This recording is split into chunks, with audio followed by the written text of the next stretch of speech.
Welcome back to TF2 Tactical Knowledge. In the last video, we talked about using the metagun to keep players in the fight when they would otherwise sacrifice ground they had just gained. In this guide, we'll talk about how to prioritize who gets the metagun's healing and why it is essential to ensuring a team push is successful.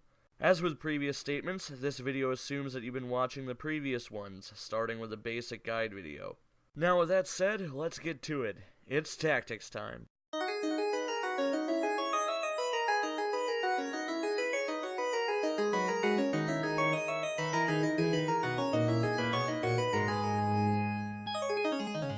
The metagun's healing mechanics operate under two conditions: healing the target while they are in combat and out of combat. Basically, what this means is how long the target has been since they have been shot at and received damage. As we covered in the last video, patients are healed at different healing rates. If they have taken damage within 10 seconds of being healed, they are considered in combat, and if they have not taken damage within 15 seconds, then they are considered out of combat. For medic terms, these two heal rates are called normal healing and crit healing, and people will tell you if they have crit heals or not if they are keeping track. What crit heals are is the maximum a metagun can heal a patient, meaning the full 72 health per second. To put this into perspective, a soldier reaching the mid has 30 HP and he has crit heals. From the moment he is being healed, he can be fully healed and buffed in as little as 2 to 3 seconds. However, if he has been damaged upon reaching the mid, then he will receive the normal healing rate, which is 24 health per second. At that rate, starting from 30 HP, he will take a full 7 seconds to fully heal, not counting a full buff. Including the buff will take him 9 seconds. Now, just to put this into perspective in terms of a team's health position prior to an engagement, we will take a team of 5 players per 1 medic, with each player suffering the same condition for their respective teams. Under these conditions, with both medics healing their respective patients to full buff, this means that prior to engaging in battle, in 9 seconds it would take Medic B to fully heal and buff his first patient. Medic A will have fully buffed and healed all 5 of his team's players, leaving Medic A's team severely weak in terms of overall health. That covers how vital the crit heals are to the team. Now we will discuss prioritizing heals for a team based on class and situation, both with and without crit. For non-crit heals, the order in which you want to give your team's class's health are as follows, starting with lowest to highest priority. This also, of course, includes if they have full health and are being or not being attacked. And please note that these can change depending on the team, players, and situation and map. The order is Spy, Sniper, Engineer, Pyro, Scout, Soldier, Demoman, and Heavy.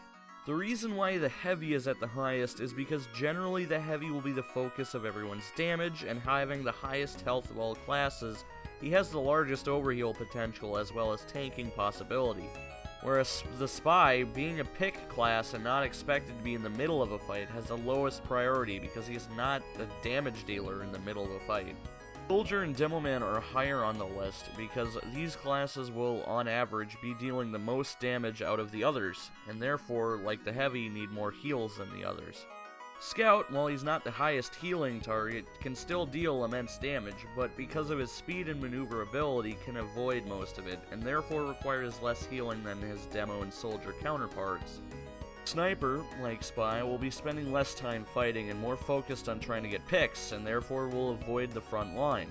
Engineer and Pyro are in the center between low and higher between Scout and Sniper, since Pyro is a close combat class so he does need the healing, but because he can reflect some attacks and regain health thanks to burning teammates, he isn't a high healing priority.